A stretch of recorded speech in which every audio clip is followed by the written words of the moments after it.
Salam aziz vatandaşlarım, aziz ildeşlerim. Şu Livap vilayetinde gaz patlamasından ölen vatandaşlarıma yatan yeri yaktı olsun.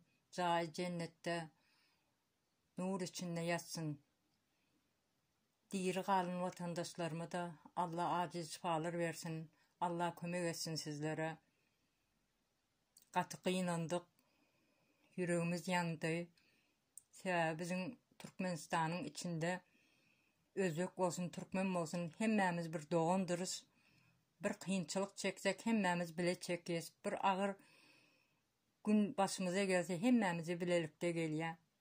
Kıyınançlığımız hem dendir, begençliğimiz hem dendir. Şu polisiye, mahkeme işgərlerine yüzlenesim geliyor. Birim şu prezidentin kaptalındaki işleyen yarancağlara seslenesim geliyor. Birim Türkmenistan'ın içinde uruş yok, söğüş yok. Bizim güllalı güllük vatanımız var diyenlere oyundurasım geliyor. Sebep göze görünen uruş yoktur. Yönü gizli gizli uruş vardır. Adalet yoktur. Hükümet yoktur.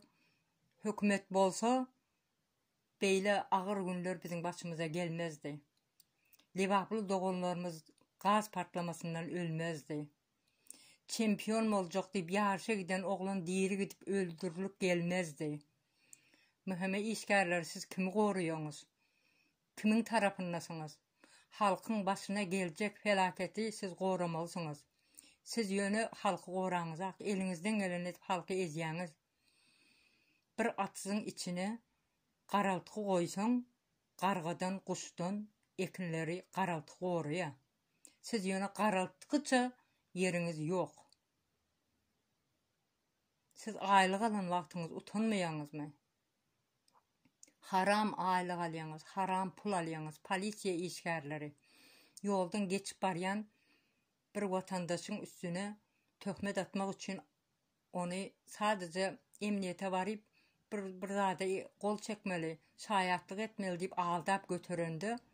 Akidenizde bir adamın daşında 5 san polisiye gidiyor. Siz näme beyle terörist tuttunuz mu?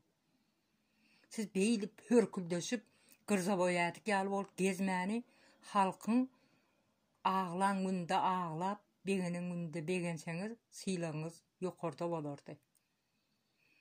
Türkmenistan vatanımızı kazanıp təze Türkmenistan'ı kurandı mühime işgərleri.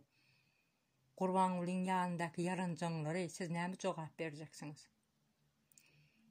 Sizin ayarlarınız son bir toya məraka çıkanına halkın yüzüne nətip bakacak? Çağalarınız okullara nəil gidecek?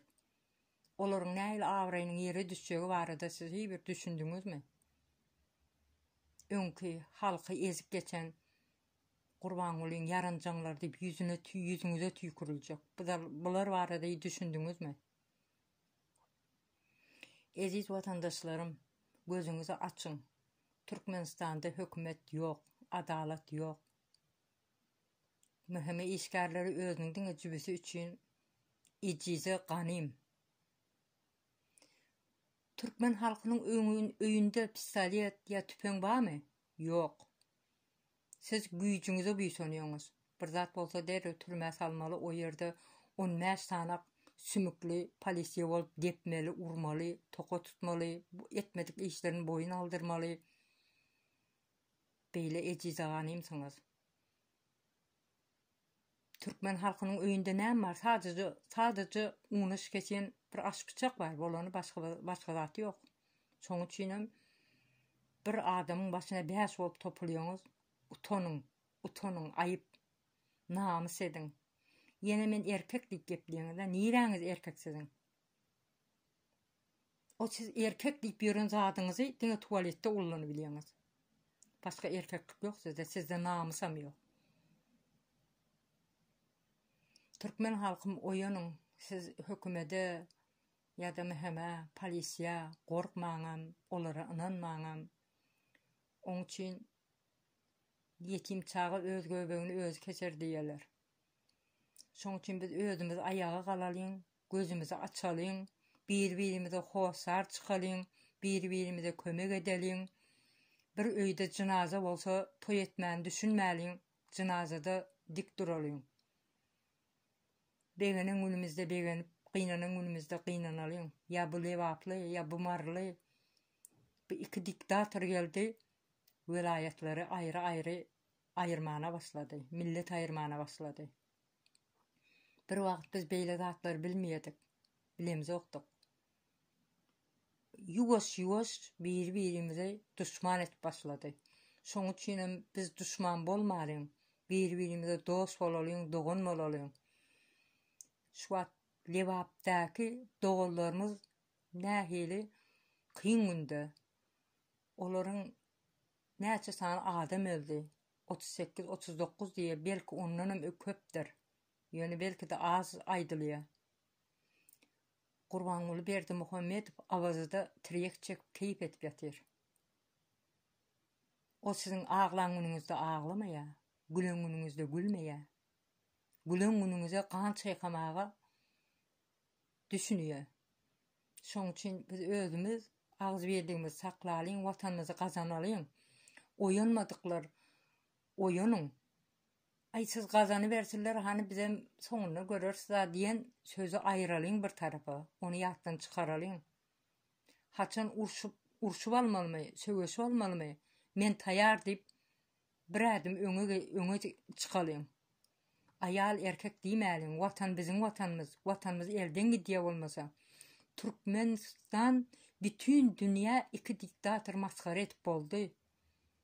Daşar ýurtlarda Türkmenistan itin heykelini kurdy.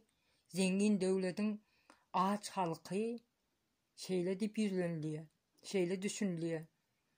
Biz bir ezik, gorkak yerinde goýdys beýle bolsak. Biz özümiz agzberlik bilen güýç toplalyň, watanymyzy gazanalyň. Mähriman watandaşlarym, agzberlige çagyrýan. Beýle watanymyzyň beýle maskara bolmagyna pursat bermäliň. Türkmenistandaky dogallarymyz ağaç çekmesin, güllep ýaşasyn, çağaçyklarymyzyň geljegini düşüneliň. Bazarlarda araba sürmesin, biriniň gapsynda gul bolup işlemesin. Geljegi gowy bolsun, çağaçyklarymyz düşüneliň, bay garip bolmasyn. Watandaşlarym, şu watlykça meniň size aýtjaklarym bundan ibaret. Hoş sağ bolun, ýene-de görüşýänçek. Yorumlaryňyza garaşýan, belki de oýanarsyňyz. Gorkyny bir tarafa aýyryň. Gorkmaga gerek ýok. Indi Gurbanguly halky düşünenak. O şu wagt awazyda keyip edip 10 kim içesine masaj yaptırıp ýatyr. Halkyň öleni bilen, gazyň partlany bilen oň işi ýok. Ol diňe keypine, ol tirege berilen yegenleri özi hemmesi. Biz düşünýän zady ýok, halky düşünýän zady ýok. Gözümizi açalyň, ayağa galalyň. Türkmen halkyn oýanyň.